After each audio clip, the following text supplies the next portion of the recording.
Welcome to the Money Over 50 podcast, brought to you by Dallas Davison and Michael Hogue from Money Over 50 Financial Advisors. This information is general in nature and does not take into account your objectives, financial situation, or needs. Therefore, you should consider whether the information is appropriate for you and your personal circumstances. If you require personal advice, please contact Money Over 50 Financial Advisors. Here are your hosts, Dallas Davison and Michael Hogue. Welcome to Money Over 50 with Dallas and Michael. Dallas, we're back inside the podcast booth, or for us, as we call it, the teepee, the podcast teepee, with the removalist blankets draped over an outdoor gazebo designed for... Just to really paint a word picture, the cockroaches, I think, have been into the blankets, and so there's little bits of black fluff that are dropping on us as we speak. So it's not the most professional looking setup, but I think the sound quality is all right. So we've got the sound quality a lot better than when we first started, of course. So it's one of those trial and error things, learning all the time. Yeah.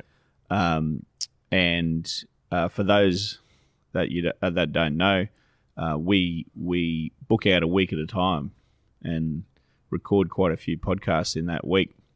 So we're back. We're back in the. It's good to be back in the podcast teepee. Now, Dallas, you said that you've got a warm-up one for us to get back into the flow. Yeah, this is... And you claim that it's going to be a 5-minute one, which you've made numerous claims before that ever get The reason I say this is a warm-up, because I feel like this is one of those things where we're often having a coffee, Michael and I, and I'll make some outlandish statement and you'll just scoff and shake your head and wander off and go back to actual work. So this is one of those where you'll either chime straight in and get involved in the conversation and you'll derail my 5-minute thesis, or you'll just listen to me rant for 5 minutes and go, righto, mate, whatever you reckon. So let's go. I haven't even the name of the podcast preempted me at all. Is Why My Kids Are Getting No Inheritance. Now, I don't want this to be a debate. We've had a few debates already about. I've told you this, and you've debated with me. Well, that might be a bit unfair. Or what I actually wanted to do here is, I think that there are a lot of people who know whether they want their kids to inherit any money from them or not. So this podcast is not designed to convince anyone. So my point here is, if you want your kids to inherit money, this is not saying that you're wrong and that I'm right. In fact, this is one where I reserve my judgment. I might turn around in 10 years' time and completely change my perspective on this. But right now, this is how I see it. So what I want to do is collect my thoughts here and verbalize them. And hopefully, if someone out there is listening to this and hasn't actually given this any thought, or they're not sure where they sit on this might help them in that decision.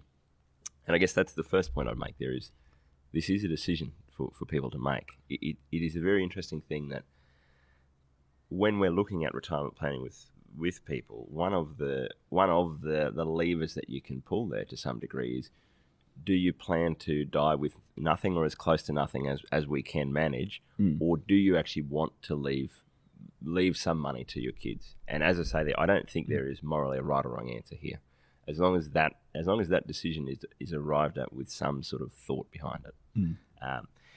Now, the part two of that is that we've recorded other podcasts previously where we've said we can't leave you with no money when you die because we don't know when you're going to die. And so that's sort of the running joke is when people say, I want to spend my last dollar on the day that I die, it's pretty much impossible to do. My next question is to them, what date is that? Yeah. And if you can give me that date. Yeah, exactly. Then we can work out. We could work out a lot better than we. That's right. The current system of actually not knowing. Of assuming. Look, it's a difficult one. Of course, there's so many variables at play. Yeah, so many variables at play. Yeah. The longevity is one of those variables. But I think the way that I approach this, the way that I think about this with my own personal planning of financial things is, I can't guarantee that I'm going to spend the last dollar on the day that I die, and I don't think I'd want to, because I'd be panicking watching that balance drop. However, I can just turn around and give the whole lot to charity when I die. So that is an option, is regardless of whether we intend to really draw down all their money, or whether we just go, okay, well, whatever's left over, I'll just give that to charity. So that's the model that I think I'm going with at this stage. And this is my my logic behind that. So feel free to interrupt me where my logic gets fuzzy, Michael. So firstly, the point that I'd make here is this is the only way to give certainty to your kids of what they will actually get. And so if you think that your kids are going to get some money when you die, or your kids think that, there's actually no guarantee of that. All of our planning works around historical likelihoods of sequence of returns throughout retirement and inflation rates and all this. There's a lot of numbers that go into that planning. Now, the margin of safety that we build into our plan is to kind of go, okay, well, we need to make sure that you've got some money left over. You could easily have a sequence of your retirement where you chew up that margin of safety by spending down your capital in retirement, and you've had a successful retirement in that you've lived the lifestyle you've wanted. However, in order to live that lifestyle, you've spent all your money and you've died with close to nothing at that point in time. So I think that, I guess that's the first thing is, if you're saying to your kids, or whether it's said or unsaid, if your kids think they're getting an inheritance, they don't know that for sure. But if you say to your kids, you are getting nothing, then they do know that for sure. That is the only thing that gives them certainty around that. Now, part two of that is that I think that is probably the best mindset for kids to have as they approach adulthood, is that I'm getting nothing. I'm getting nothing from my parents when they die. And I just know that. Doesn't matter if they die with $50 or $50 million, I'm getting nothing of that. And I'm financially, I'm on my own here throughout my adulthood. Look, it comes a point in time where a child has to stand on their own 2 feet. And I like the black and whiteness of this. Yeah. We see it done well and we see it done poorly. So we see, and it's usually people that aren't in the best position to be able to fund their own retirement. Yep.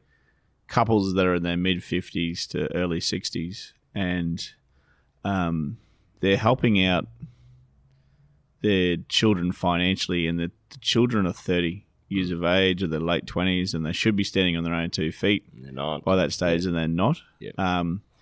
So my belief is that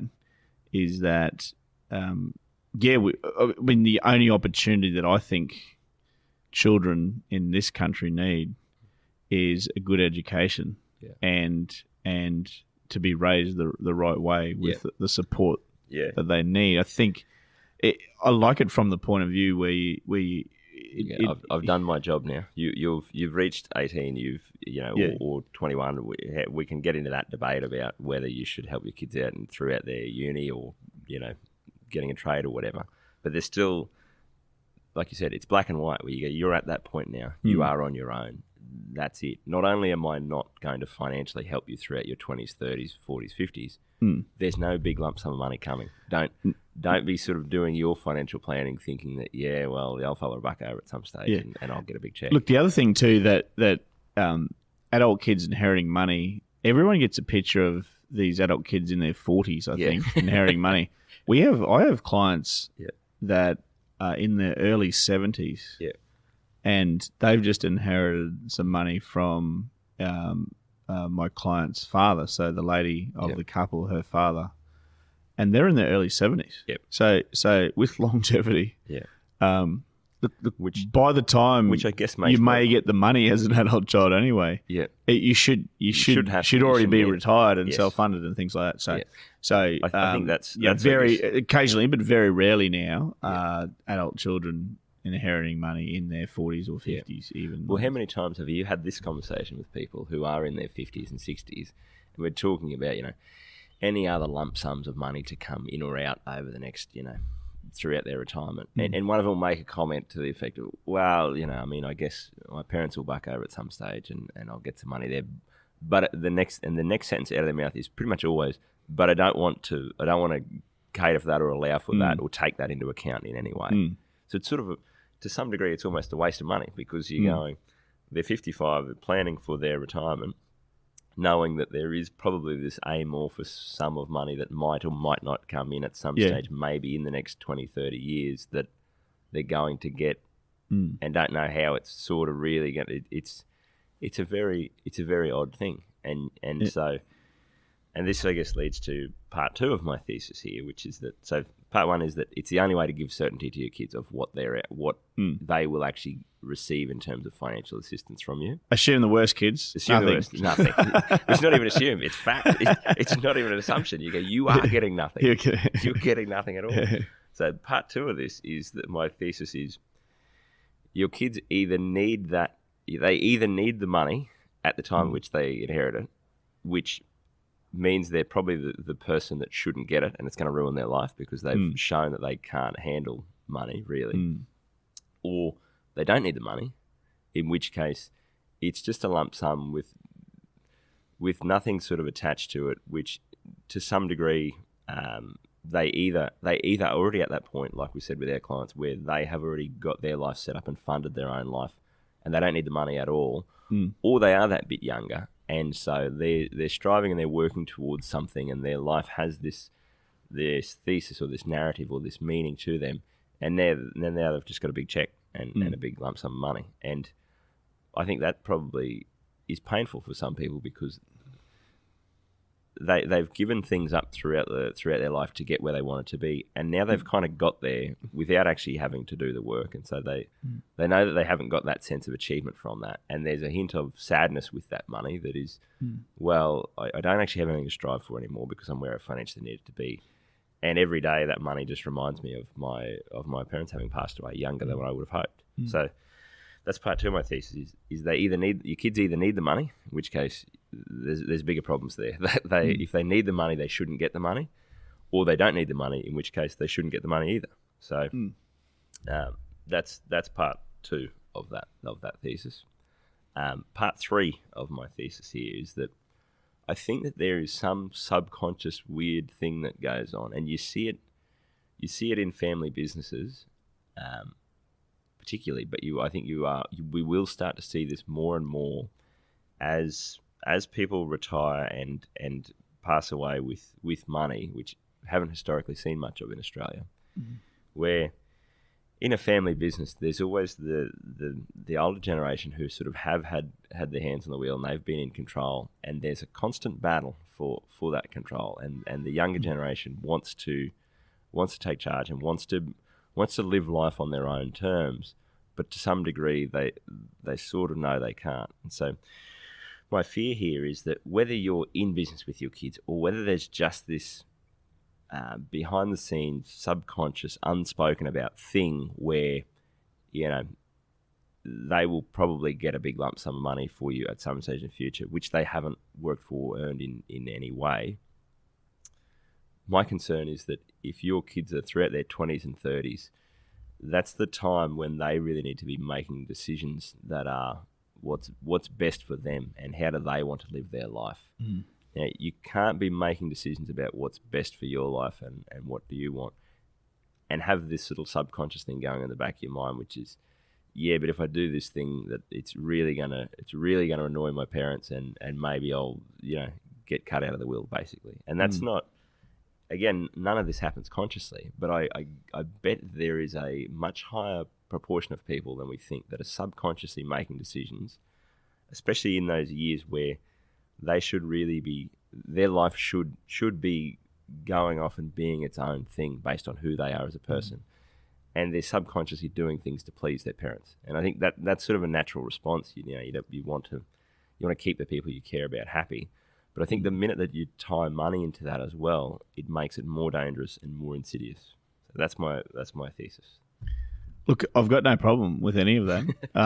I guess while you were ranting, I was thinking, see, isn't it?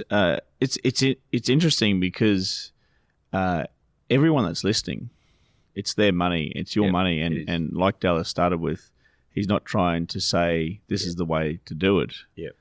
But more so to actually consider it and have a thought. I think it's a healthy thing to have a thought process about this. Yes, yeah. And the people that are listening, of course, with especially with children, or even if you don't have children, you need to leave your money somewhere. Yeah. I think it's a healthy thing to actually go through that thought process. Yep. and think about it, Yep. and I guess arrive at some sort of decision and position on that as well. That's exactly right. And I guess that's my thing is you have to take a position. This isn't something where, we've joked about it before, where sometimes you'll be talking to people about their money and you go, and we'll even do it without meaning to. Now, what would happen to your money if you were to die? You go, hang on, there's no if. There's no you if. are going to, whether it's when you're 60 or whether it's when you're 100, whether it's $50 or 50 million, there is a time when your money is going to cease to be yours anymore, and there is an amount that is going to go somewhere, and so it is I think something that we need to give more thought to as to what do I actually want this money to achieve beyond me, and it might be the answer might be nothing. I can take it out and set fire to it if you want. I don't care. Or it might be that you actually have opinions about that and that you have things that you want that to do. And as you say there, it's something that probably bears more thinking about than what it does. And I guess this is really just discussing that when you pass away, what happens with your money. The point that you touched on before, Michael, that I think is probably more pressing for people right now is that concept of your kids who are in their 20s and 30s. When you're giving them money, is that a thought out thing? Have you taken a position there and gone, this is what I want to do with my money? And again, I have clients who have said, with my kids, this is what I'm going to do with them in terms of giving or lending or whatever of money to them at certain points in time. And then there are others that we've seen where it just sort of things happen and there's a black hole of where'd that money go? Well, this thing sort of happened with our kid, and that's, as we say there, the same process of what do I want to happen with my money when I pass away. It's the same thought process as how do I want my relationship to be with my kids in their 20s and 30s in terms of money, and how does that work? So both very important things, both things that you are forced to take a position on. You have to do something, and so I think it's something that we should give more thought to. Great place to wrap up. Now, how do we do for time? 10 minutes. 10 minutes. I think that's pretty good. That's good. It's only 100% overs. In the past, we've done 5-minute podcasts that went for 25. So 10 minutes is pretty good. That's good. Thanks for listening. Thank you for listening to the Money Over 50 podcast with Money Over 50 Financial Advisors. For more information and resources, visit the Money Over 50 website, mo50.com.au. We look forward to catching up again soon.